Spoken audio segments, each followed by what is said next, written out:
그리고 유튜브로 참석한 여러분들을 사랑하고 환영합니다. 우리가 함께 우리를 예배로 부르신 하나님께 찬양하면서 나아가겠습니다.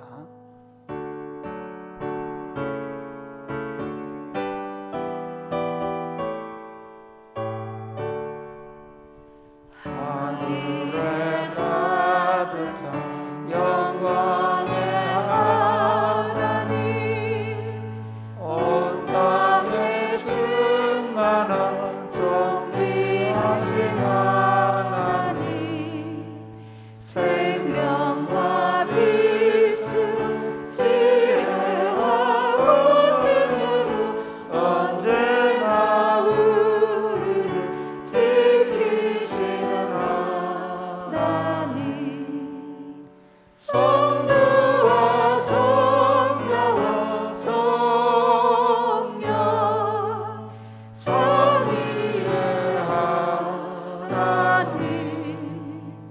우리 예배를 받아주시옵소서.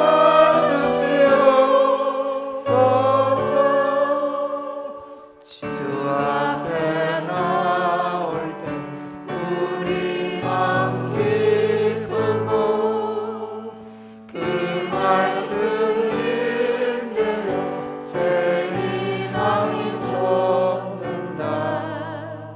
고난도 슬픔도 이기게 하시옵고 영원에 이끌어 살아가게 하소서. 우리의 사랑과 기쁨, 생명의 하나님, 우리 예배를 받아주시옵소서.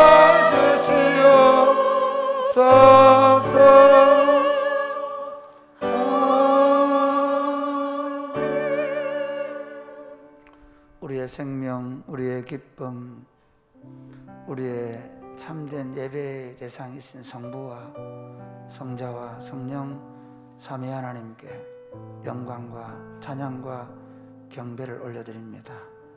우리의 창조주이신 성부 하나님, 어린 양 되셔서 우리를 구속하신 구속주이신 성자 예수님, 그리고 우리를 회개시키며 우리를 이 신앙의 여정을 걸어가게 하시는 성령 하나님, 저희가 올려드린 예배를 통해 영광을 받으시고 저희 안에 한량없는 은혜를 내려 주옵소서. 몸과 마음이 치유되고 회복되며 우리가 하늘로부터는 새로운 생명을 받아 누리는 시간 되게 하여 주옵소서. 예수님 이름으로 기원하옵나이다. 아멘.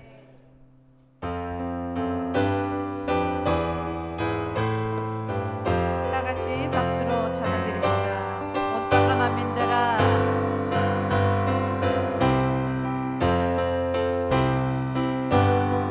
온 땅과 만민들아, 주의 음성 듣고 모두 기뻐하라. 산들과 나무들도 즐겁게 춤추며 함께 손뼉쳐라. 사랑과 정의를 주시는 주, 영원한 그의 나라. 좌우의 달이 성탄과 같은 진리의 기쁜 말씀, 승리해. 땅들아 기뻐하라, 땅들아 기뻐하라. 죄인 구하시려 주님 오신다네. 십자가 구원으로 우리 물리쳤네. 어둠의 세력들 사랑과 정의를 주시는 주, 영원한 그의 나라. 좌우의 날이 성탄과 같은 진리의 기쁜 말씀, 승리해. 모두 다 소리 높여, 모두 다 소리 높여 주님 찬양해. 힘있게 찬양해.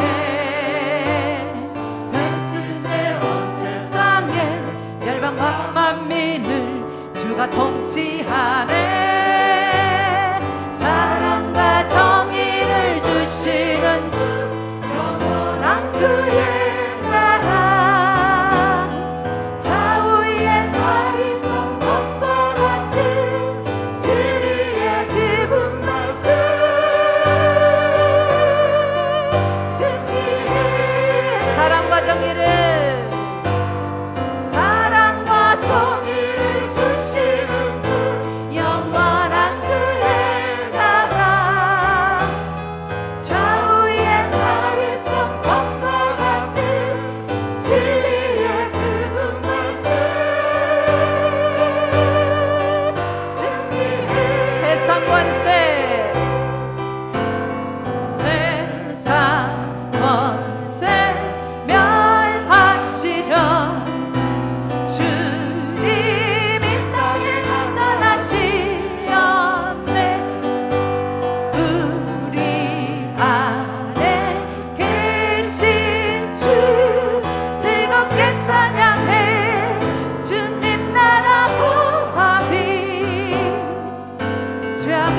이기셨네.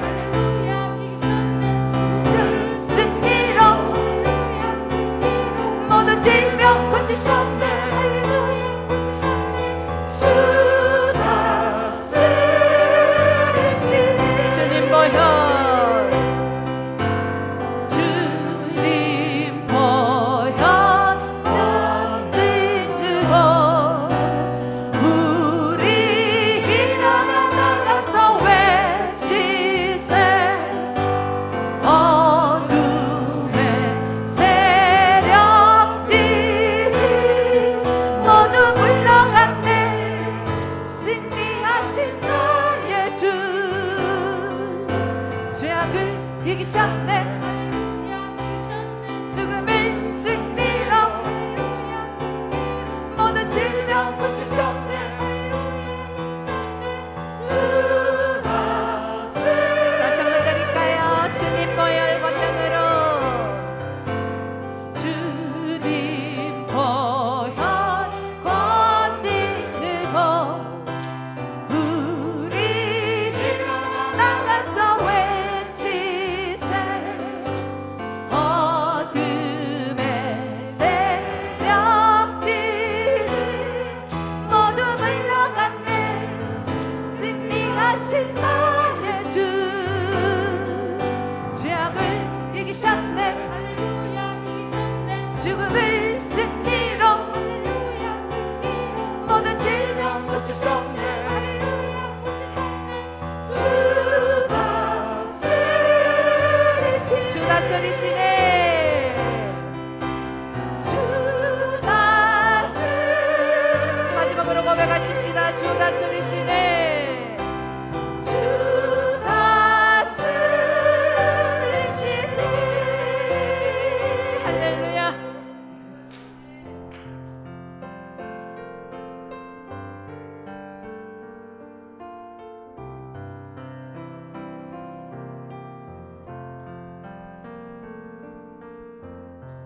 지극히 높은 주님의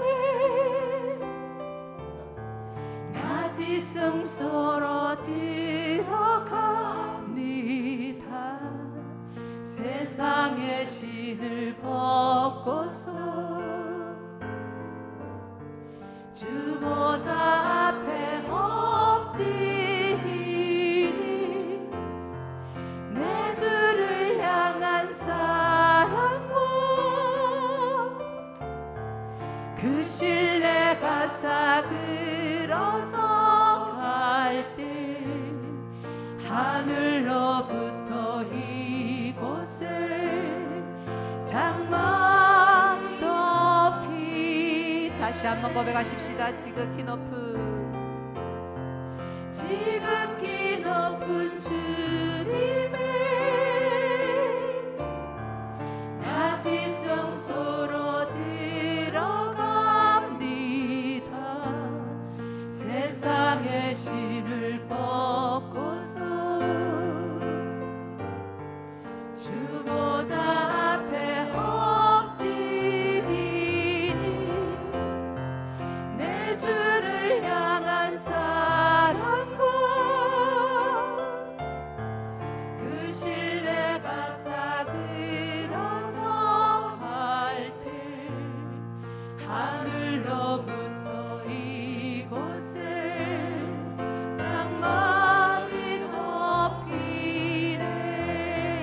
덮으소서. 이곳을 덮으소서. 이곳을 비추소서. 이곳을 비추소서. 내 안에 무너졌던 모든 소망 다 회복하리니. 이곳을 지나서서. 이곳을 지나서서. 이곳을 만지소서. 이곳을 만지소서. 내 안에 죽어가는 모든 예배 다 살아. 고백하십시다. 이곳을 덮으소서. 이곳을 덮으소서. 이곳을 비추소서. 이곳을 비추소서. 내 안에 무너졌던 모든 소망. 내 안에 무너졌던 모든 소망 다 회복하리니. 이곳을 지나서서. 이곳을 지나서서. 이곳을 만지소서. 이곳을 만지소서. 내 안에 죽어가는 모든 예배 다 살아나리. 내 안에 죽어가는 모든 예배. 내 안에 죽어가는 모든 예배 다 살아나리라.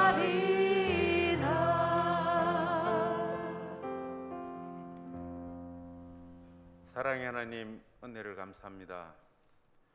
우리들을 하나님의 자녀 삼아 주시고 이 시간 주님 앞에서 대면과 비대면으로 예배를 드립니다. 성부, 성자, 성령 하나님 영광 받아 주시옵소서. 은혜와 진리로 충만한 말씀이신 예수님을 잘 알아갈 수 있도록 성령 하나님 인도해 주시옵소서. 우리들이 성령 충만함을 받게 하시고 예수 그리스도를 주님으로 믿는 복을 주셔서 감사합니다. 주님, 우리 배에서 생수의 강을 흘려 보내게 해 주시옵소서. 성령님, 우리들이 믿음으로 산다고 하지만 파도가 몰려오고 어려움이 닥칠 때에는 두려움과 기도조차 할 수 없으며 신음밖에 낼 수 없는 상황에서도 우리들의 고통을 아시고 신음에 반응해 주시며 가장 좋은 곳으로 인도해 주실 하나님을 믿게 하시고 평안을 주실 것을 믿고 감사드립니다. 목사님 말씀을 선포합니다. 성령님 말씀 앞에 신앙생활에 참 기쁨을 누리게 해 주시옵소서. 말씀 앞에 흔들리지 않고 예수님의 형상을 닮아갈 수 있는 복 있는 사람이 되게 해 주시옵소서.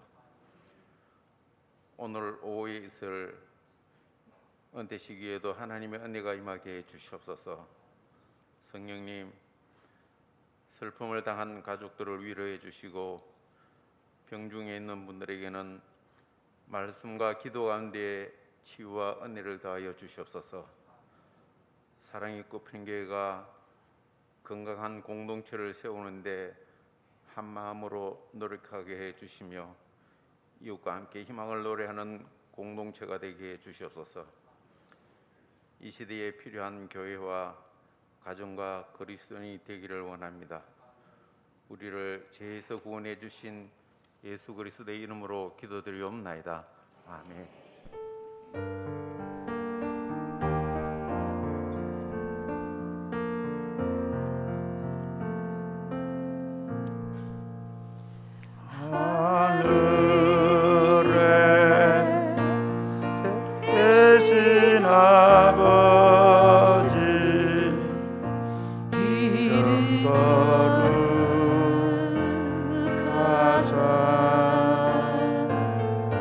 주님 나라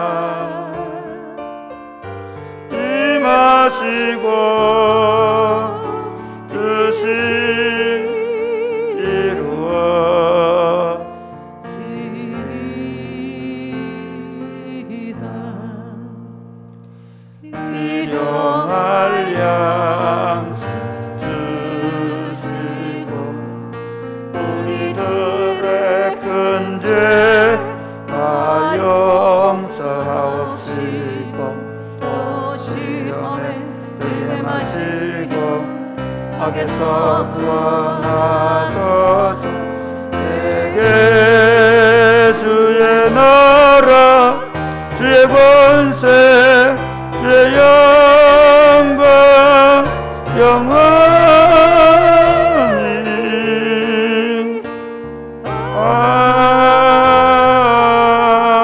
아멘.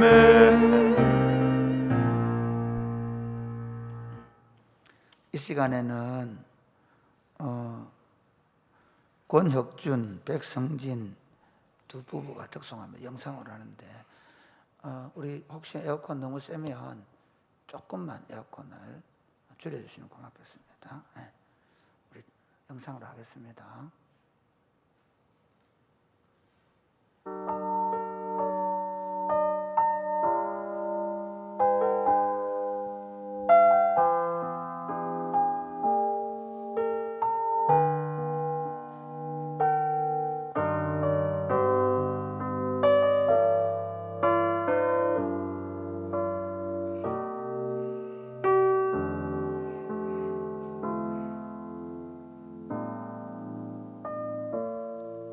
십자가를 지시고 나의 죄 사하시려 보혈 흘리시며 죽으신 예수님, 겸손하신 어린 양 그분의 순종으로 아버지께 나갈 수 있네. 어린 양이 가는 곳 어디든지 따르는 거룩한 주님의 택함 받은 백성들, 그 길만이 배우고 올려드릴 수 있는 하늘의 새 노래. 거친 광야와 험한 산과 바다 그 어디라도 멸시와 천대 말없이 지고 가신 겸손하신 예수, 우리의 왕 되시니 보좌 위에 어린 양께 새 노래 올려드릴 때까지 어린 양이 가는 곳이면 어디든지 가리라.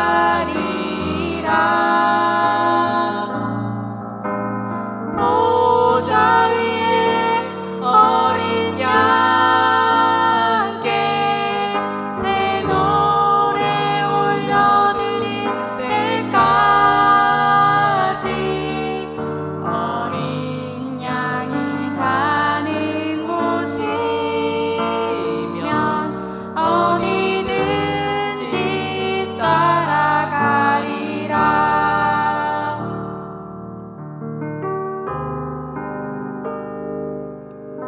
어린 양이 가는 곳 어디든지 따르는 거룩한 주님의 택함 받은 백성들, 그들만이 배우고 올려드릴 수 있는 하늘의 새 노래. 거친 광야와 험한 산과 바다 그 어디라도 멸시와 천대 말없이 지고 가신 겸손하신 예수 우리의 왕 되시니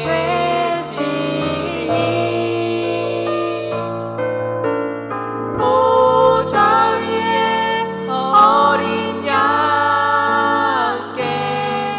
새 노래 올려드릴 때까지 어린 양이 가는 곳이면 어디든지 가리라. 보좌 위에 어린 양께 새 노래 올려드릴 때까지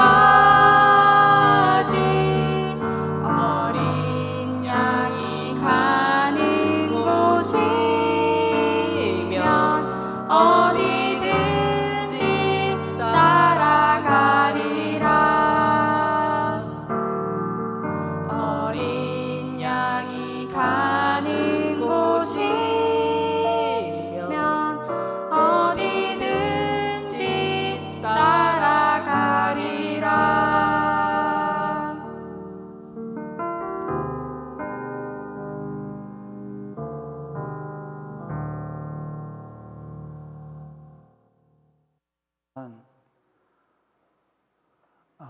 우리 변태강 형제가 전도에서 대학 때부터 우리 교회 나왔고, 우리 성진 자매는 결혼해서 함께 나와서 우리 전혀 일부에 지금 회장을 하고 있는데, 아마 전혀 일부 형제 자매들이 함께 특송을 많이 하자고 아주 그 총대를 메고 나온 것 같습니다. 우리 전혀 일부에서 제일 착한 친구들입니다. 박수 한번 해요.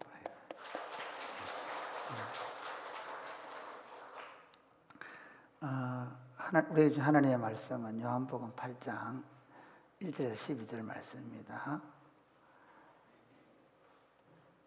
요한복음 8장 1절에서 12절 말씀 서로 교독하시겠습니다. 예수는 감람산으로 가시니라.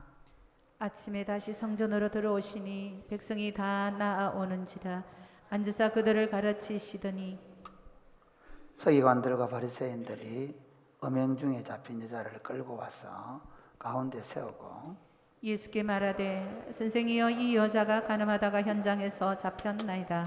모세는 율법에 이러한 여자를 돌로 치라 명하였거니와 선생은 어떻게 하겠나이까? 그들이 이렇게 말하면 고발할 조건을 넣고자 하여 예수를 시험함이러라. 예수께서 몸을 굽히사 손가락으로 땅에 쓰시니 그들의 묻기를 맞이 아니하는지라. 이에 일어나 이르시되 너희 중에 죄 없는 자가 먼저 돌로 치라 하시고 다시 몸을 굽혀 손가락으로 땅에 쓰시니 그들이 이 말씀을 듣고 양심의 가책을 느껴 어른으로 시작하여 젊은이까지 하나씩 나가고 오직 예수와 그 가운데 섰는 여자만 남았더라. 예수께서 일어나사 여자 외에 아무도 없는 것을 보시고 이르시되 여자여 너의 고발하던 그들이 어디 있느냐? 너를 정죄한 자가 없느냐? 대답하되 주여 없나이다. 예수께서 이르시되 나도 너를 정죄하지 아니하노니 가서 다시는 죄를 범하지 말라 하시니라. 예수께서 또 말씀하여 이르시되 나는 세상의 빛이니 나를 따르는 자는 어둠에 담미지 아니하고 생명의 빛을 얻으리라. 아멘. 여러분, 우리 사회가 점점 물질적으로는 풍요로워지고 그리고 편리해지고 그리고 많은 것을 가진 그런 시대이지만, 그러나 반대로 우리 사회가 점점 서로를 적대시하고 서로를 미워하고 원한을 풀지 않고 그대로 보복하는 그런 일들이 많은 세상으로 가고 있습니다. 최근에 제가 정치인들이 이제 대통령 선거가 와서 대통령 선거 과정을 지켜보니까 다 이 사람이 우리에게 뭘 해줄 것인가가 아니라 이 사람들이 옛날에 무슨 짓을 했는가, 심지어 뭐 사돈, 팔촌 다 끄집어내고 장인, 장모 다 끄집어내고 10년 전에 있었던 말을 녹취해서 늘어나오고 그러면서 그걸 가지고 서로 고소 고발전으로 난타전을 벌이고 있는 현상을 보고 있습니다. 이것이 비단 정치권 아니겠습니까? 그렇게 친한 친구들끼리도 같이 함께 밤을 보내며 술을 즐기다가도 그 화가 나서 그걸 풀지 못해서 서로 죽고 죽이는 일이 비일비재한 세상이 되어버렸습니다. 서로 형제간에 우애함에 지내야 하는데 서로 형제간에 서로 고소하고 고발하고 서로 용서하지 않고 갈라서는 형제들이 얼마나 많아졌습니까? 세상은 갈수록 점점 살벌해져 갑니다. 세상은 갈수록 점점 치열해집니다. 세상은 갈수록 우리의 약점과 허물을 드러내지 않기 위해서 몸부림쳐야 되는 세상이 되어가고 있습니다. 여러분 설교 대충 조금 이렇게 원고에 없는 말을 하게 되면 바로 알고리즘에 걸려서 우리 배성환 전사님 전화가 옵니다. 목사님 다음부터 얘기 한 번 더 하면 우리 유튜브 못 올립니다. 그래서 제가 누구 예를 들어서 어떤 사람에 대해서 어떤 회사에 대해서 조금만 안 좋게 얘기해도 바로 고소고발에 들어올 수 있는 그런 환경과 상황에 우리가 살고 있습니다.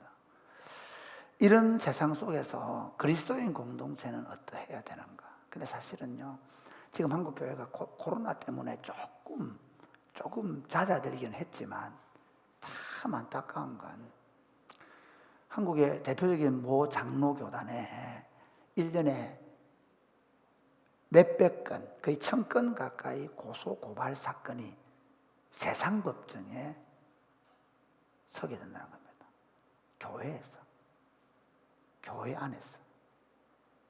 그러면 세상 법정에 그 정도 갈 정도면 요즘엔 아예 차라리 교회법에 고소를 하면 세상법 갔다 오랍니다. 어차피 여기 와서 해도 교회에서 재판해줘도 세상법정 갈 거니까. 그만큼 교회 안도 다르지 않다는 겁니다. 예수님이 만든 공동체는 어떤 공동체인가? 예수님은 왜 우리를 여기 불러 모아놨는가? 왜 우리로 하여금 매주일 예배당에 이 바쁜 때 와서 예배를 드리게 하는가? 이 예배를 드리는 공동체는 어떻게 살아야 되는가? 고민해 보셨습니까? 예수 믿는 건 다르게 살도록 부름받았습니다. 할렐루야. 아니, 예수 믿는 건 다른 삶으로 부름을 받은 것입니다. 오늘 본문에 보면 예수님께서 가늠한 현장에서 붙잡힌 여인을 두고 율법에는 이 여인을 가늠하다가 현장에 잡힌 사람은 돌로 쳐 죽이라고 했는데 예수님 당신 어떻게 판결하겠습니까? 라고 물을 때 예수님이 죄 없는 자가 먼저 돌로 치라로 말씀하시고 그 일로 그냥 설설설설 흩어졌던 스토리가 오늘 본문의 스토리입니다. 왜 그랬을까? 아니 목사님 당연한 거 아닙니까? 하나님의 아들이 와가지고 죄 없는 자가 돌로 치라는데 누가 거기 서겠습니까? 그렇게 생각하십니까? 실제로 이 사람들은요 적어도 2년 반 전부터 어떻게 하면 예수를 잡아줄까 점점 생각해 온 사람들입니다. 그리고 예수를 딱 올무에 넣은 겁니다. 어떻게 올무에 넣는가 하면요, 이렇게 하는 것은 예수님을 고발할 조건을 찾기 위해서 시험하는 것이라고 얘기하고 있거든요. 예수님이 만약에 돌로 치라 그러면 유대인들의 공동체인 사내드린 공회에 준 최고의 권한은 사형을 못 시키는 겁니다. 사형을 시키면 로마의 법에 걸리는 거예요. 그러니까 예수님이 사형 언도를 내리면 사형 언도를 내린 것으로 예수님이 로마법에 걸리게 되어 있습니다. 그걸로 다 걸려고 한 거죠, 이 사람들. 그리고 만약에 돌로 치지 말아라 그러면 유대인 백성들이 볼 때 이 사람은 율법을 준행하지 않는 겁니다. 이게요, 지금도 이슬람권에 가보세요. 지금도 이슬람권에는요 분명히 나라 법은 명예살인, 가족 간의 살인을 못하게 되어 있습니다. 그런데 지금도 비일비재하게 이슬람권에는 어떤 사건이 벌어지냐면 자기 여동생이나 누나를 그 이슬람 법을 어겼다고 해가지고 뭐 예를 들어서 원래 이렇게 써야 되는 걸 안 쓴다든지 또는 자유롭게 연애를 했다든지 아니면 무슨 그런 성적인 부정에 걸렸다든지 그러면요 총을 쏴버립니다. 분명히 잡혀갈 줄 알면서도 쏴버립니다. 그게 자신들의 이슬람의 명예를 세상 법보다 그들의 종교법을 지켜내는 원리이기 때문에. 그러니까 예수님이 만약에 그 당시 유대 사회에서는 그래서 스데반을 돌로서 죽여버리거든요. 원래 그건 로마 법으로 하면 시벌 받을 거예요. 그래서 해버립니다. 그리 본다면 예수님이 만약에 돌로 치지 말라고 얘기하면 그는 율법을 지키지 않는, 율법을 제대로 가르치지 않는 랍비가 될 겁니다. 그 올무에 빠뜨리려고 했던 사람들이 예수님이 너희 중에 죄 없는 자가 먼저 돌로 치라고 말한다고 슬슬 공문을 뺄까요? 아니면 예수님이 역시 하나님 아들이구나 말씀 한마디에 막 사람들이 팍 쓰러지기도 하잖아요. 그러니까 겟세마네 동산에서 예수님 잡으러 왔던 사람들이 한 말씀 하시고 막 쓰러지고 그래서 예수님의 말씀이 너무 파괴력이 있어가지고 사람들이 심장에 찔려가지고 다 흩어졌을 거다. 그렇게 생각할 수도 있을 겁니다. 그러나 이 본문을 조금만 더 살펴보면 이 사람들은 이미 살기가 등등하고 이 사람은 이미 돌로 칠 준비를 하고 온 겁니다. 그리고 치지 말라고 해서 쳐서 죽여서 오히려 자신들의 율법, 예수님 치지 말라고 해서 죽일 겁니다. 그래야 자신들의 율법을 철저히 지키는 사람이 될 거고, 그리고 오히려 예수는 율법을 지키지 않는 사람이 될 거고, 치라고 하면 당연히 죽이는 거예요. 그러니까 당연히 죽이려고 온 사람들인데 왜 죽이지 않았을까? 왜 흩어졌을까? 하는 것이 우리가 좀 살펴볼 본문의 내용이고요. 그러면서도 예수님께서 이 사건을 통해서 우리에게 주시는 메시지가 뭔가, 그리고 우리 공동체는 그러면 어떻게 살아야 할 것인가에 적용해 볼 겁니다.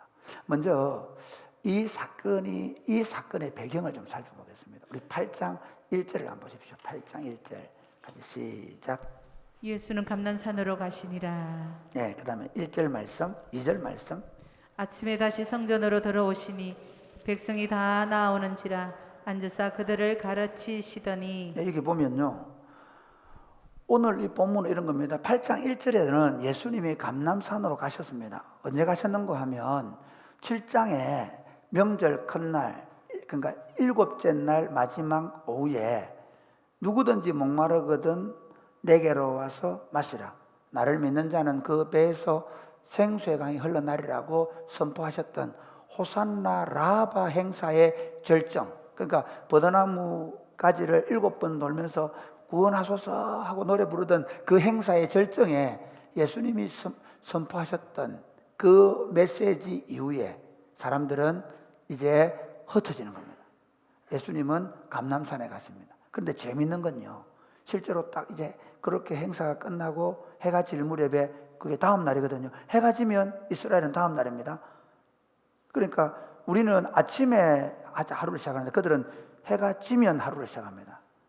해가 지면 해가 이제 그 호산나 라바 행사를 마치고 제사장의 뜰에서 어디로 이동을 하는가 하면 여인들의 뜰로 이동을 합니다. 여인들의 뜰로 이동을 해서 그들이 그 다음 행사를 하는데, 원래 초막절은 7일이 아니라 8일을 지키려 되어 있습니다. 그날 밤은 8일째 되는 날이거든요. 그날 밤 올라이트 행사가 있는 날입니다. 우리 본문에 레위기 23장 한번 보겠습니다. 23장 36절 말씀 같이 시작.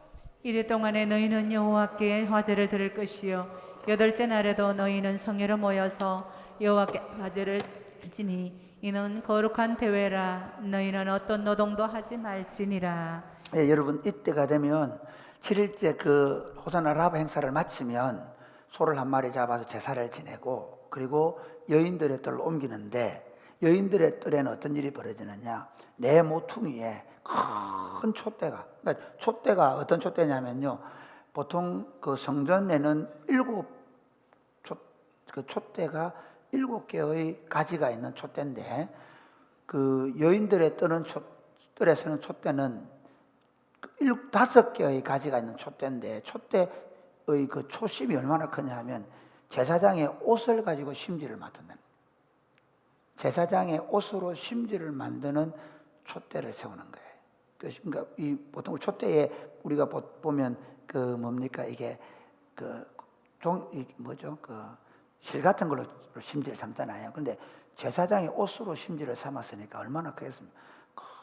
그러니까 그 당시에 여인들의 뜰 네 모퉁이에 촛대가 하나씩 서는데, 네 개가 서는데 예루살렘 전체가 환히 밝았다고 합니다. 약간 과장한 거죠. 그만큼 환히 밝혀놓고 여인들의 뜰에서 뭐하냐? 거기서 놀라운 일이 벌어지는 겁니다. 이게 슈미니 아체레테라는 건데요. 이 행사는 그 초막절 하이라이트인 관제의 축제 호산나 라바를 이제 마치고 그 뒤풀이로 모이는 거예요. 모여가지고 어떻게 하냐면요, 가장 그 당시에 그 유명한 랍비들이, 유명한 선생님들, 그러니까 랍비들 중에서도 가장 존경받고 신뢰받는 그런 나이든 랍비들이 춤을 춘다는 겁니다. 그리고 막 불을 던지고 그러니까 그걸 보고 그 여인들은 이 발코니에서 앉아가지고 막 그 랍비들이 춤을 추는, 애기들처럼 랍비들이 춤을 추는 것을 보면서 함께 즐기는, 밤새도록 그 축제를 즐기는 것이 바로 이 행사입니다. 이 관제의 축제는요, 이 여인들의 뜰로 내려오는 15개의 계단에서 제사장의 찬양대가 정렬을 하고 은나팔을 불면 그때 그 여인들의 뜰에 축제가 시작되고, 그게 특별히 랍비들이 어린아이처럼 춤을 추는 그런 행사를 한다는 겁니다. 이 랍비 문헌에 보면 이 관제의 축제를 두고 이렇게 기록해놨다고 합니다. 관제의 축제를 구경하지 못한 사람은 진정한 기쁨을 경험하지 못한 자다. 관제의 축제를 경험하지 않은 사람은 진짜 기쁨을 모른다는 거예요. 그만큼 그 초막절 절기가 끝난 마지막 8째 날 저녁은 완전히 우리 말하면 페스티벌의 최고의 절정을 이루는 축제입니다. 모든 사람들이 함께 기뻐한다는 것입니다. 그리고 이제 새벽 닭이 울면 니카노르 게이트에 선 제사장들이 나팔을 힘있게 3번을 불고 계단을 10계단을 내려갑니다. 그리고 거기서 또 3번을 힘있게 불고, 그리고 마지막 15째 계단에서 또 힘있게 3번 나팔을 불면, 그때 이제 사람들이 뭐라고 외치는가 하면, 이 제사장의 찬양대가 서쪽 지성소를 바라보면서, 여인들의 뜰에서 서쪽 지성소를 바라보면서 이렇게 노래한다고 합니다. 이 성전에 계신 아버지여, 저들은 이방인들입니다. 성소를 등지고 얼굴을 동쪽으로 향합니다. 그리고 그들은 태양신을 숭배합니다. 그러나 우리 눈은 여호와를 향합니다 하고 노래를, 찬양대를 한다는 것입니다. 이후부터는 나이가 지긋한, 아까 그 노래를 밤새도록 함께 춤을 추고 했던 그 랍비들이 이제 행사를 주관하면서 선창을 하는, 죄를 사해 주시는 하나님의 노래, 죄를 사해 주시는 하나님에 대한 찬양을 한다는 것입니다. 이게 마지막 하이라이트입니다. 항상 축제는 하이라이트가 있잖아요. 이 하이라이트에 이 랍비들 중에 가장 연륜 있는 분들이 먼저 선창을 합니다. 오 기쁨, 우리의 젊은이들, 헌신된 자들, 현인들이여, 우리 노인들에게 수치를 돌리지 마소서 하고 선창을 하면, 그 다음 따라오는 무리들이 오 이 기쁨, 우리는 노인들과 함께 젊은이들의 죄를 씻을 수 있습니다 하고 노래를 하는 거예요.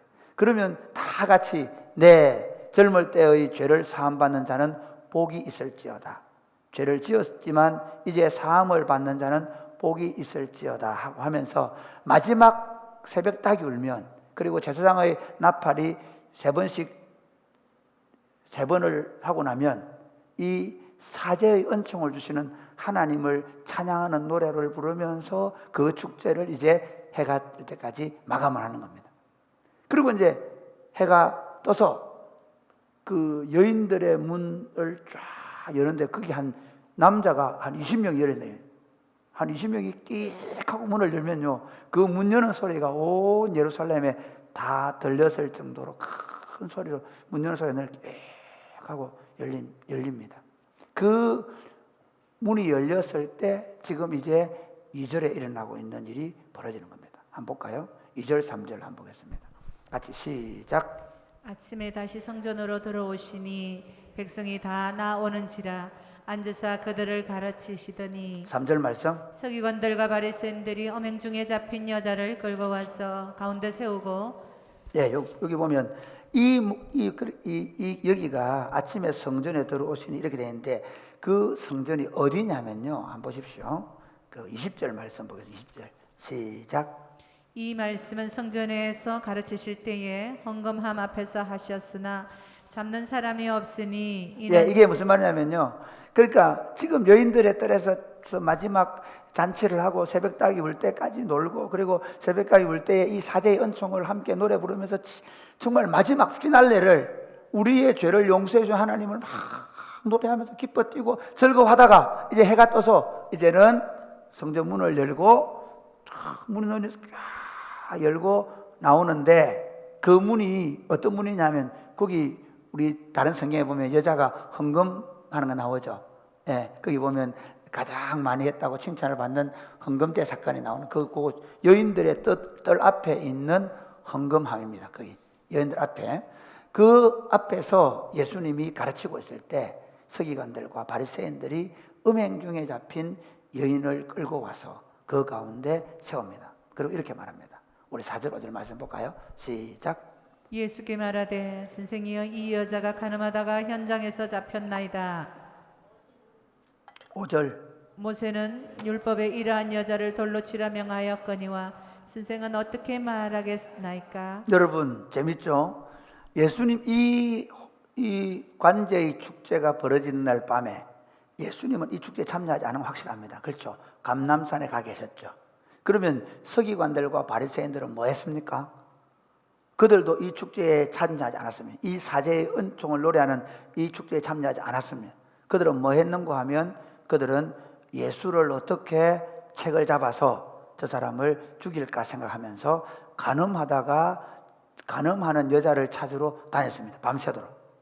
그러면 간음하는 여자를 어디가 찾았을까요? 옛날에 설교할 때 목사님들은 이 여자는 창기다 그러는데, 여러분 창기는 간음이 아닙니다. 그 당시에 창기와 관계를 맺는 건 간음이 아닙니다.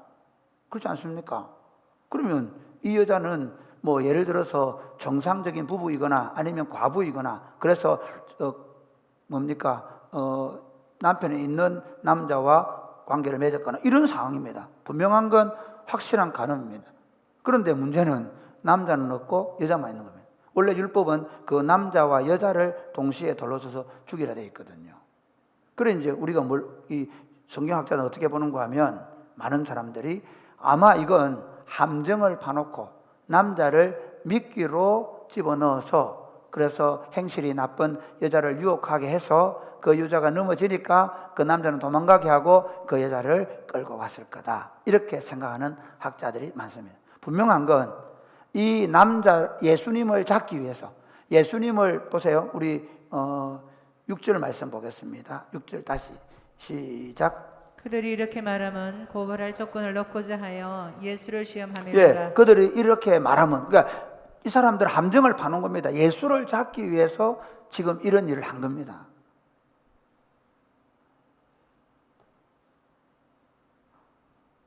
이게 얼마나 악합니까? 오늘날 종교인들, 기독교인들이 이런 일을 얼마나 많이 합니까?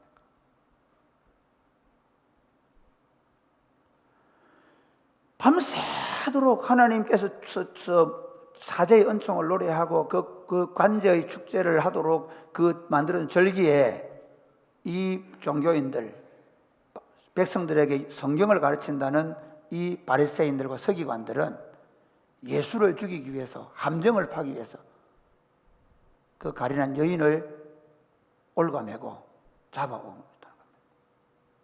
종교가 무섭습니다. 저는 기독교라는 종교만큼 무서운 종교가 없다고 생각합니다. 중세시대에 얼마나 많은 사람들이 종교 재판으로 죽은 줄 아십니까?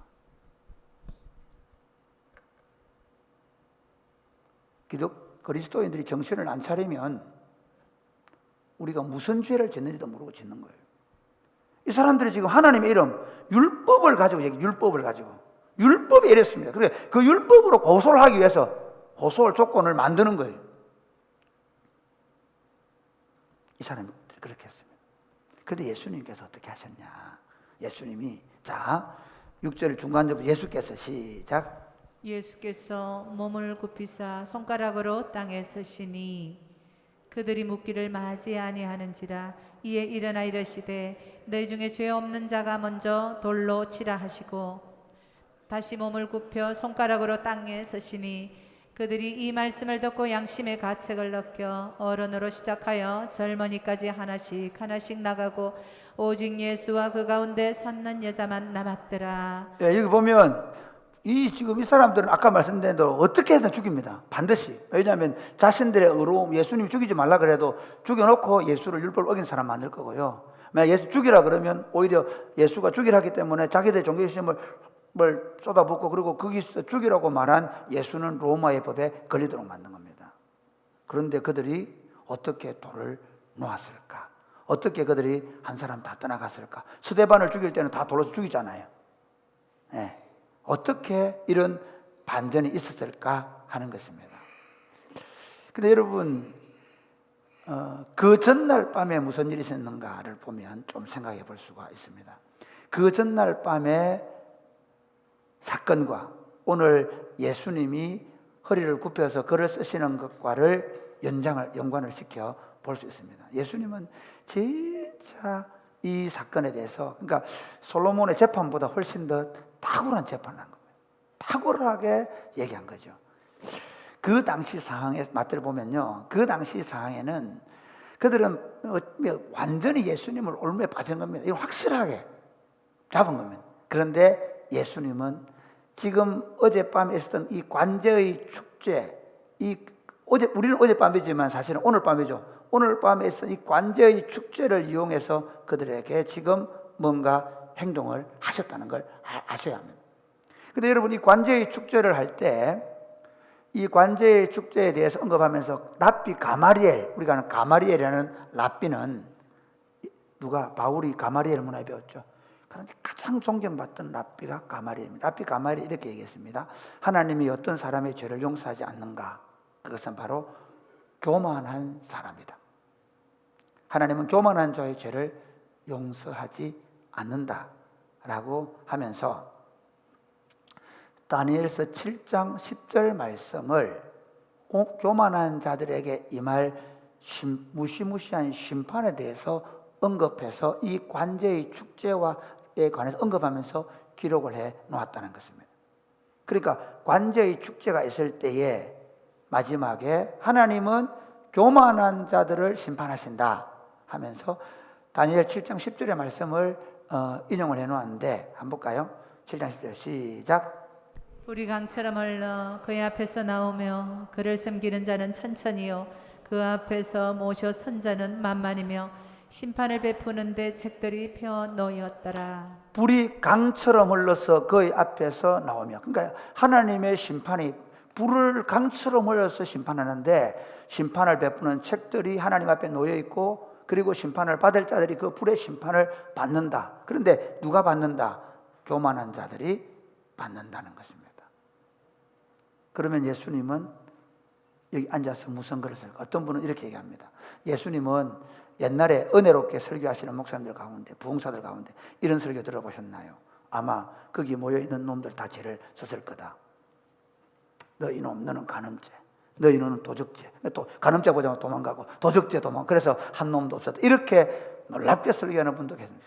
예수님의 예지적을 알아본 것이죠. 네, 또 어떤 분들은 십계명을 썼을 거다 하는 분도 있는데, 이 류모세라는 사람은 아니고 바로 다니엘서 7장 10절 말씀을 썼을 거다라고 이야기합니다. 저는 이 견해도 일리가 있다고 생각합니다. 다시 말하면 교만하게 행하는 자들에게 임할 심판의 메시지를 말씀으로 딱 기록해 놓고, 자, 너희들 중에 죄 없는 자가 먼저 돌로 쳐라. 왜 이렇게 말하느냐? 어젯밤에 그들은 뭐 했습니까? 자신들의 죄 때문에 자신들의 죄를 용서해 주시는 하나님을 노래했지 않습니까? 자기들은 뭐 했습니까? 하나님으로부터 사죄함의 은총을 받은 겁니다. 그렇죠? 하나님으로부터 사죄함의 은총을 받고 그게 너무 기뻐서 새벽에 춤을 추고 그래 나와서 문을 쫙 열고 왔는데 그 자리에서 정죄를 하라고 욕을 하는 겁니다. 사람들이. 그랬을 때 예수님이 그래 좋다. 너희 중에 그러면 죄 없는 자가 먼저 돌로 쳐라고 말하는 겁니다. 요 밑에다 뭐 써놓고 교만한 놈들은 불의 심판을 받을 거다. 그래서 여기 보면 재밌는 게 어른으로부터 젊은이까지 왜 그랬을까요? 앞장을 누가 섰습니까? 랍비들 중에 노인들이, 랍비들 중에 어른들이. 그러니까 어른들이 먼저 앞장을 서고 한 사람 두 사람 그 축제에 참여했던 사람들이 다 나갑니다. 흩어집니다. 그다음 남은 사람 누구겠습니까? 서기관들과 바리새인들 죽일 수 있습니까? 없습니다. 그래서 그들도 간 것이죠. 어쨌든 그들은 분명한 건 성경이 말하는 대로 양심의 가책을 받아서 흩어졌고, 바리새인과 서기관들은 양심의 가책을 받아 흩어진 건 아닙니다. 그들이 다 가니까 자기들 어쩔 수 없어서 물러갔던 것입니다. 그랬을 때 예수님께서 이렇게 말씀하십니다. 자, 9절부터 한번 보겠습니다. 9절부터 시작. 그들이 이 말씀을 듣고 양심의 가책을 느껴 어른으로 시작하여 젊은이까지 하나씩 하나씩 나가고 오직 예수와 그 가운데 섰는 여자만 남았더라. 예수께서 일어나사 여자 외에 아무도 없는 것을 보시고 이르시되 여자여 너를 고발하던 그들이 어디 있느냐? 너를 정죄하는 자가 없느냐?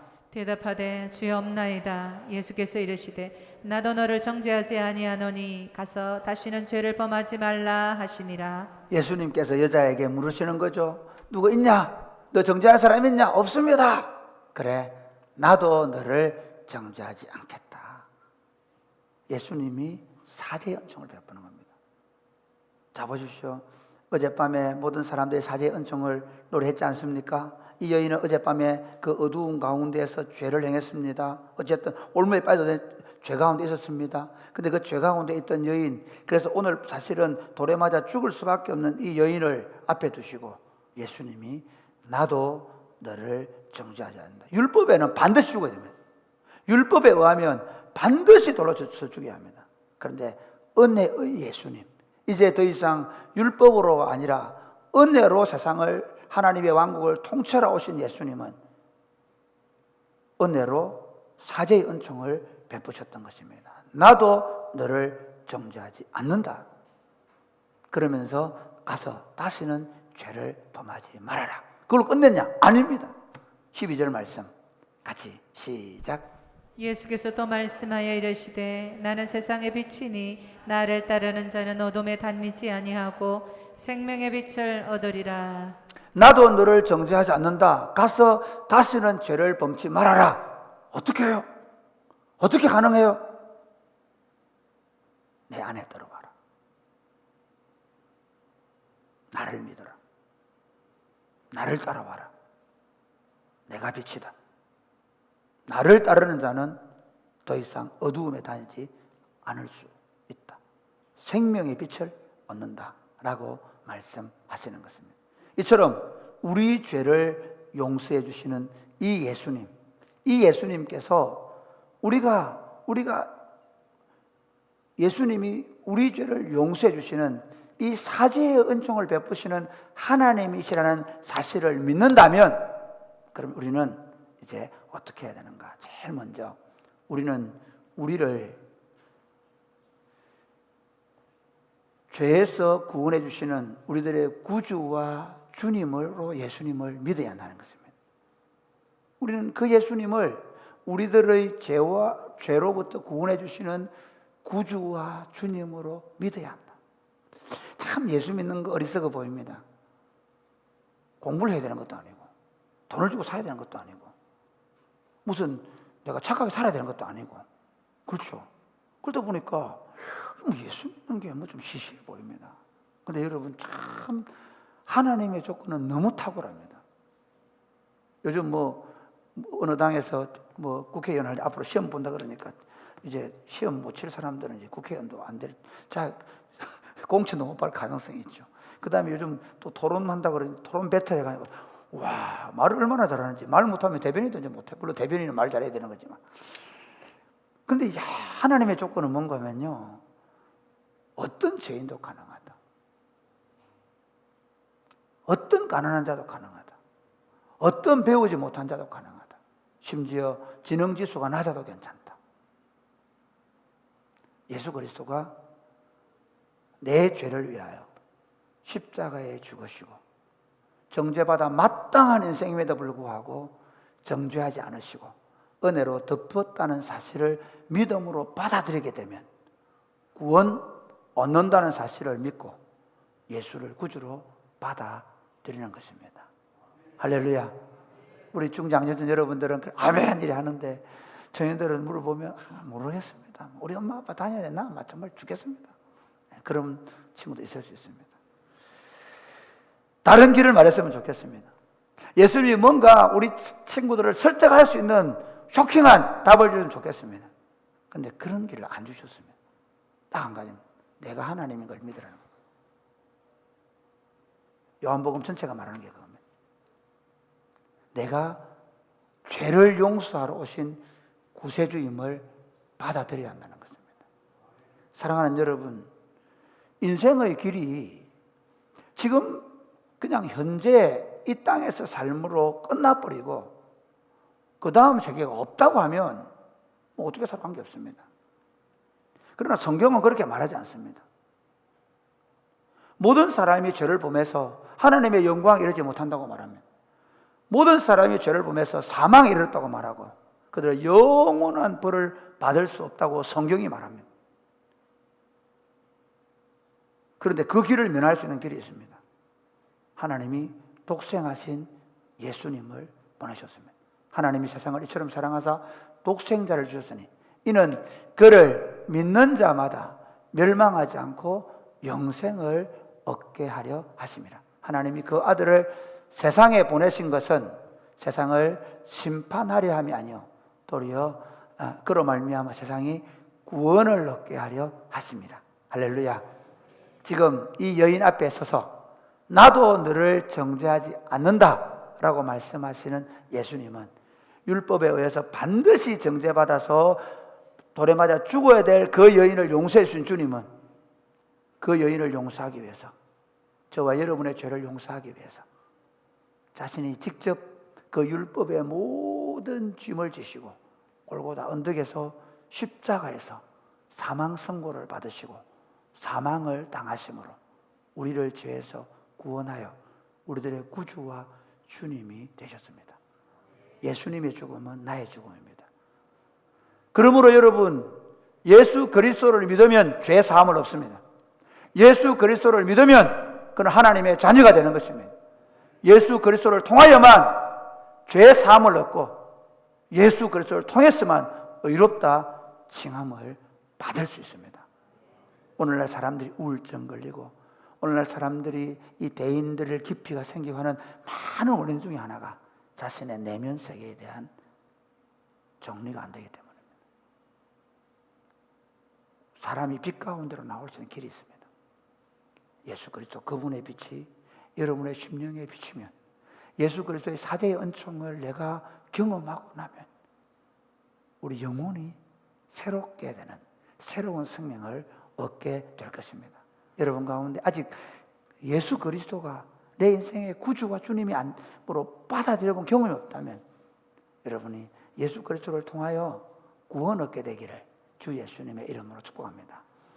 두 번째, 용서받은 공동체인 우리는, 다시 말하면 이미 내가 예수로 말미암아 용서받았다라고 말하는 공동체인 우리는 서로의 죄를 용서하고 허물을 덮어주어야 합니다.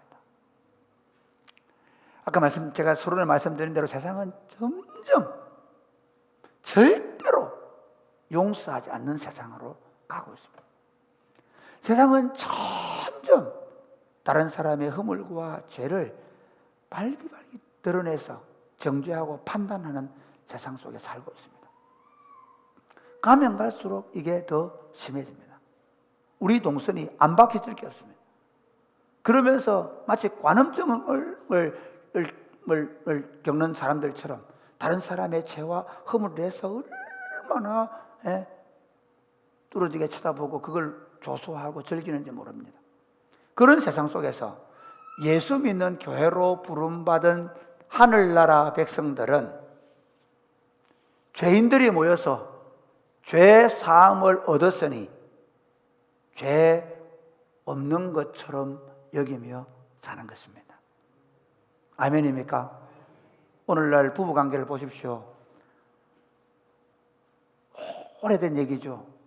부부간에 퀴즈하면서 할머니 부부 두 자로 왼수, 네 자로 평생 왼수. 왼수하고 왜 살아? 그래서 다들 깨져야 되는데 옛날에 어른들은 다들부터 살았는데 요즘에는 조금만 상해도 조금만 마음이 틀려도 서로 용서하지 않고 깨어버린 부부관계를 깬다는 말은요, 친구관계 말할 것도 없습니다. 형제관계 말할 것도 없습니다. 다 깨집니다. 왜 하나님이 우리를 예수 그리스도 안에 불렀나? 네 예수 믿고 그러다가 부자로 살다가 천국 오라고? 아니. 예수 믿고 나면 그때부터 허물과 죄로 죽을 수밖에 없는 인생임에도 불구하고 허물과 죄로 죽을 수밖에 없는 나를 받아주신 아버지 앞에 오는 겁니다. 근데 그 아버지 앞에 왔는데 나만 온 게 아니라 다른 죽일 분도 오신 겁니다. 다른 죽을 여자도 오신 것입니다. 다 보면 그렇고 그래. 별 수 있어요. 다 똑같아. 그런데 놀랍게도 우리는 그 사람의 관심법을 통해 보는 게 아니라 옛날에 아시죠? 고리를 세우려고 했던 견훤이는 관심법을 통해 반매용 하면서 이렇게 딱 교회 오면 관심법을 다 보는가 봐. 옛날 권사님들은 아가 울면 야야 기도 안 하는가 봐 이러면서 막 관심법 쓰고. 교회는 관심법을 쓰는 데가 아닙니다. 교회는 예수의 옷을 입은 그리스도의 신부를 보는 것입니다. 아멘. 저와 여러분 가운데 죄 없는 분 계십니까? 저와 여러분 가운데 사망에 이르지 않을 분 계십니까? 그 죽을 인생을 예수께서 보혈의 피를 흘리셔서 이 천하고 못난 인생에게 예수의 옷 입혀주지 않았습니까? 예수의 옷 입혀주지 않았습니까? 나만 입었습니까? 내가 그렇게 꼴보기 싫어하는 김집사도 그 옷 입고 돌아다닌단 말이에요. 하는 짓은 좀 미워요. 그래도 예수의 옷을 입었단 말이에요. 할렐루야. 예수님이 예쁘게 봐요. 여러분 한번 보십시오. 남의 집 안은 아이고 저거 못된 거 그렇죠? 저거 집 안은 너무 예뻐요. 예수님은 우리 큰형님이란 말이에요. 하나님은 우리 아버지란 말이에요. 그 아버지가 볼 때 그 얄미워 보이는 김집사도 박집사도 다 예수의 옷을 입었습니다. 할렐루야. 그러므로 사랑하는 여러분, 교회 공동체는요, 관심법을 쓰는 데가 아니라 교회 공동체는 예수의 옷을 입은 것을 보는 예수의 보혈로 가리워진 안경을 낀 사람들을 믿으시기를 주님의 이름으로 축복합니다. 보혈의 피를 더집어 쓰고 보지 않으면 미워 보이는 거예요. 보혈의 피를 쓰고 보지 않으면 죄가 보이는 거예요. 내가 죄가 보이는 건 네가 문제가 있어서 그런 게 아니라 내 안에 보혈의 피를 덮지 않은 증거입니다.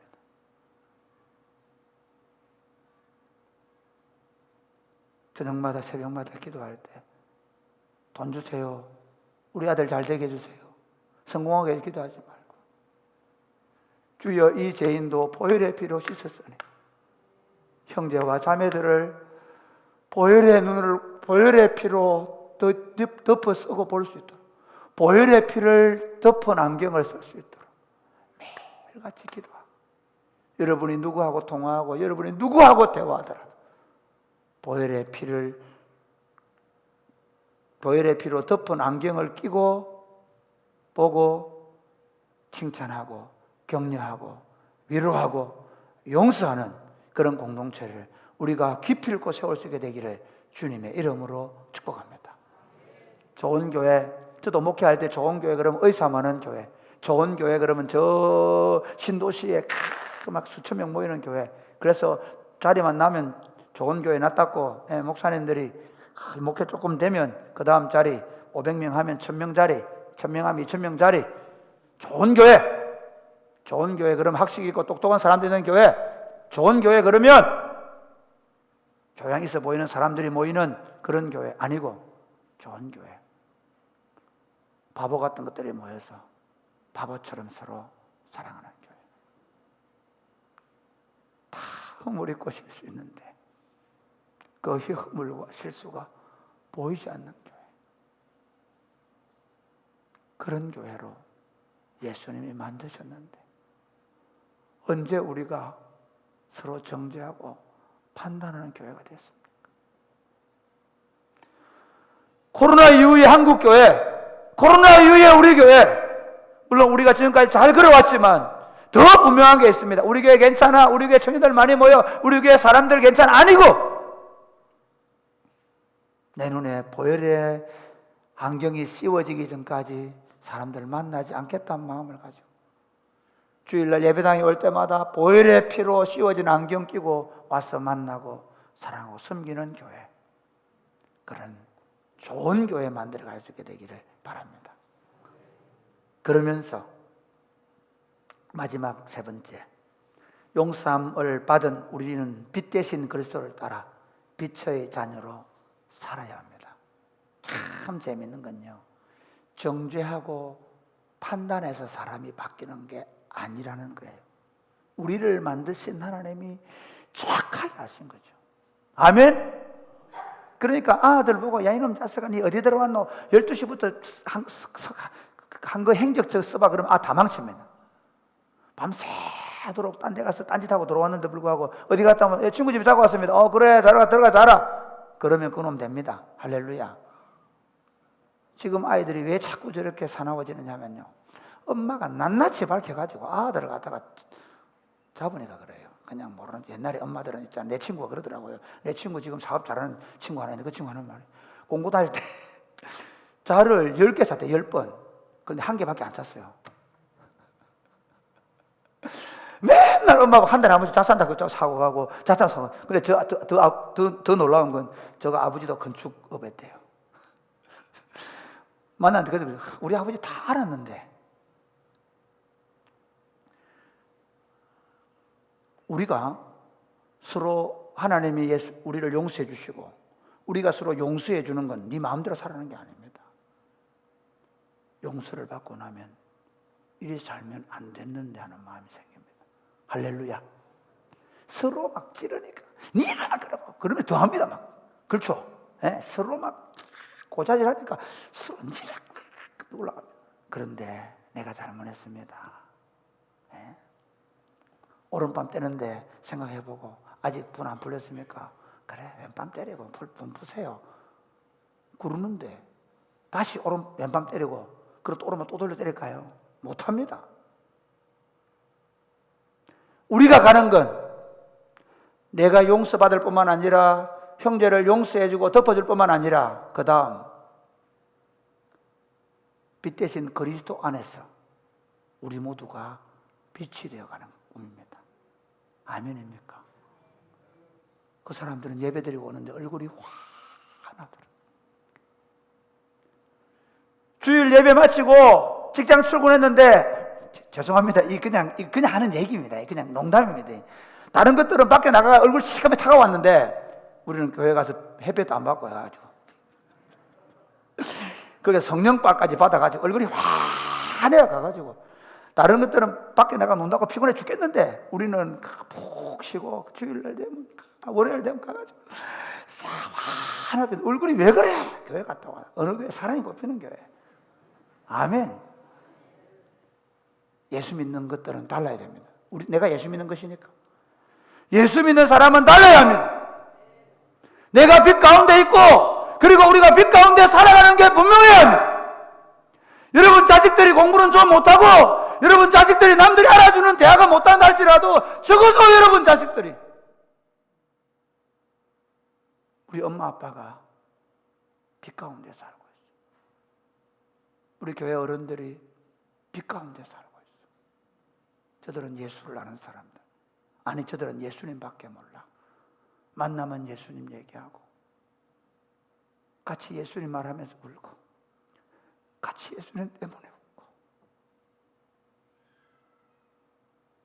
기독교의 복음은 말로 전해지는 것이 아니라 우리 안에 비치는 환한 빛이 드러날 때 우리 다음 세대, 그리고 이 세상에 환히 비칠 것입니다. 일어나 빛을 발하라. 세상에 빛된 사랑이 꽃피는 교회 성도 여러분, 여러분은 빛입니다. 여러분 안에 그리스도가 계십니다. 우리가 이 빛들의 공동체를 더 아름답게 만들어서 이 어두운 세상을 환히 밝혀가는 세상의 빛들이 되시기를 주 예수님의 이름으로 축복합니다. 아멘.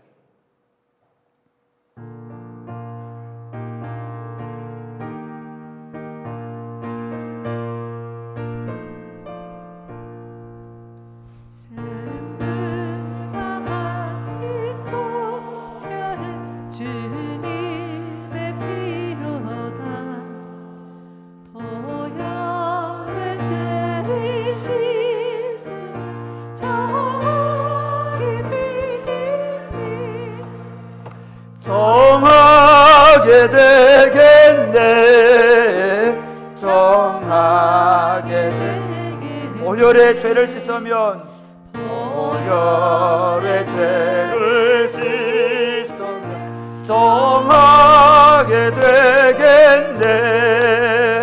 저도 좀 내게 하고서 오열의 씻었네.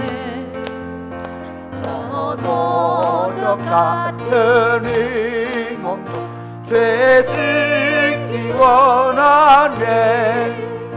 죄 씻기 원하네. 죄 씻기 원하네.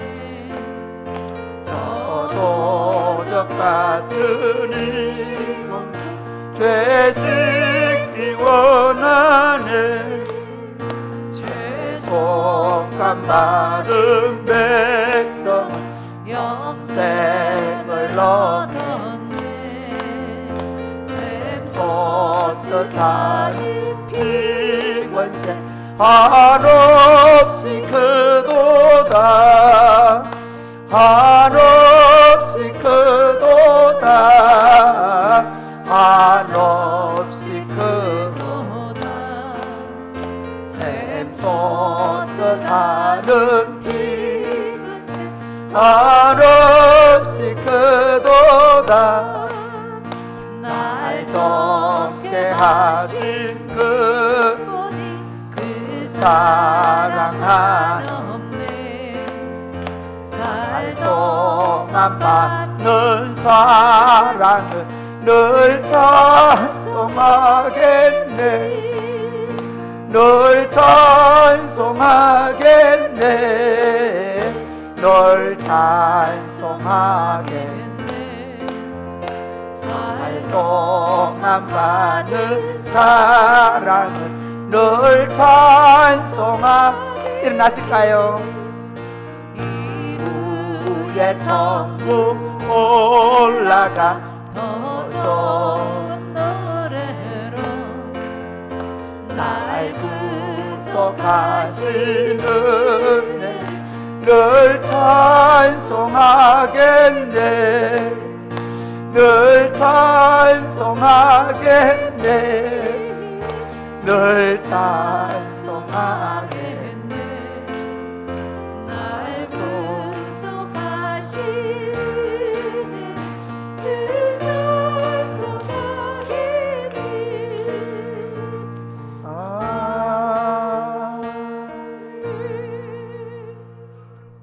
그리스도의 보혈로 구속함을 받은 사랑하는 성도 여러분, 그 예수의 보혈이 우리의 죄를 씻었음을 믿으시기를 바랍니다. 이 예수의 보혈이 여전히 교회를 통해 세상 가운데 흘러가고 있음을 믿으시기를 바랍니다. 복음에 대한 자신감은 우리의 논리가 아닙니다. 우리가 얻은 사제의 은총에 대한 확신입니다. 나만 얻은 게 아니라 너도 얻었기 때문에 우리가 그 용서받은 사람으로서 서로 용서하며 서로 사랑하며 서로 감싸주면서 그 하나님의 은혜 받음을 세상 가운데 나타내므로 세상 가운데 그리스도의 빛을 비추는 공동체입니다. 사랑하는 여러분과 함께 19년 동안 걸어올 수 있었던 것은 여러분들이 저를 용서해 주셨기 때문입니다. 저는 그것을 압니다. 여러분이 함께 수십 년 동안 걸어올 수 있었던 것은 여러분이 서로 용서하면서 여기까지 온 것입니다. 이렇게 기도하면 좋겠습니다. 그 보혈의 피가 내 심장에 계속 흐르게 하여 주옵소서. 우리 공동체가 더 빨리, 더 자주 서로 용서하면서 날마다 우리에게 사죄의 은총을 베풀어 주신 하나님에 대한 노래가 더 힘있게 울려 퍼지는 교회가 되게 하여 주시옵소서. 그리하여 빛 대신 그리스도를 세상에 드러내므로 온 세상 가운데 그리스도의 빛을 전하는 아름다운 공동체가 되게 하여 주옵소서. 우리 한번 다 같이 기도하겠습니다. 기도하겠습니다. 사랑하는 주님, 감사합니다. 우리를 그리스도의 빛 가운데 인도해 주심을 감사합니다. 우리를 구원하셔서 그리스도의 빛이 우리에게 비추게 하심을 감사합니다. 아버지 하나님, 우리가 그 빛 가운데 살아갈 수 있도록 우리를 예수님 안에 불러주셔서 감사합니다. 그 보혈의 피로 우리를 씻어주셔서 감사합니다. 그 보혈의 피로 형제들이 씻음받음을 믿고 서로 용서하며 서로 사랑하는 공동체가 되게 하심을 감사합니다. 전능하신 아버지, 우리 공동체가 이 사랑의 공동체를 만들어 세상에 빛을 비출 수 있도록 주님 도와주옵소서.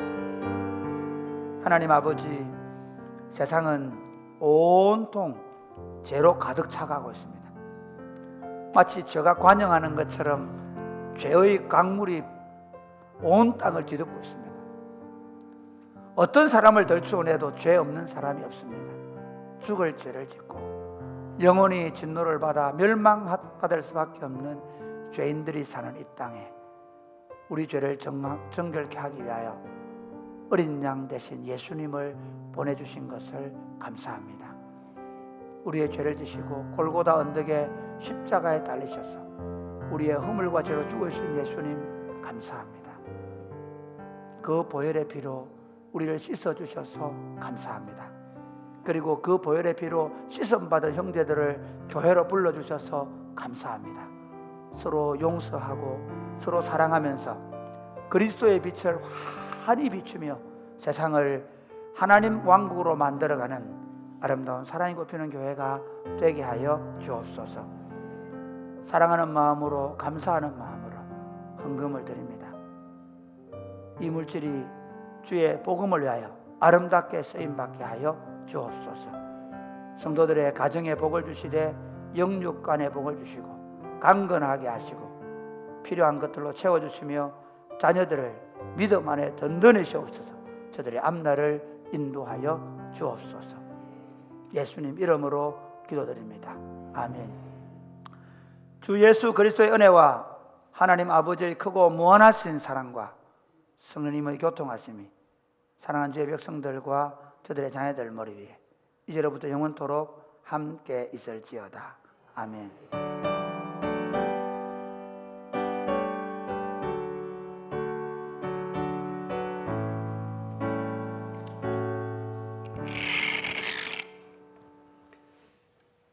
이부 예배에 오신 우리 성도님들을 주의 이름으로 환영합니다.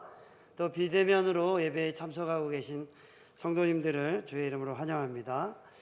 오늘 담임 목사님을 만나시거나 원하시거나 교회 등록을 원하시는 분들은 예배 후에 1층 새가족실로 와주시기를 부탁드립니다. 광고의 말씀을 드립니다.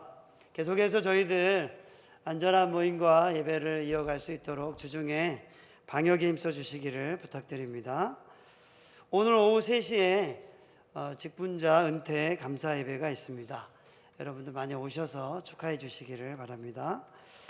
2부 예배를 마치고 바로 예배를 마치고 우리 재직회를 이 자리에서 바로 갖도록 하겠습니다. 또 여름철 교회 장소 사용에 대해서 안내를 드립니다. 날씨가 더워져서 교회 각 공간을 사용하시는데 장소를 사용하신 후에는 에어컨을 나가실 때 꺼주시고 장소를 정리해 주시기를 부탁드립니다. 교우 소식을 알려드립니다. 어제 이순희 집사님이 모친상을 당하셔서 교회에서 우리 목사님들하고 또 성도님들하고 조문을 다녀왔습니다. 또 여러분 만나시면 유료의 말씀을 부탁드립니다. 출산한 가정에 선물을 받고 있습니다. 교육자실로 전해주시면 아이가 오는 날에 전달해 드리도록 하겠습니다. 이번 주간 성경 읽기는 신명기입니다. 우리 이 시간 옆 사람과 인사하겠습니다. 예수님이 우리 죄를 용서하시기 위해서 십자가를 지셨습니다.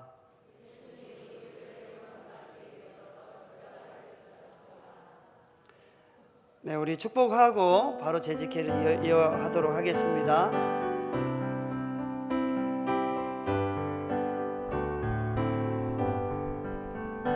여기에 모인 우리 주의 은총 받은 자여라.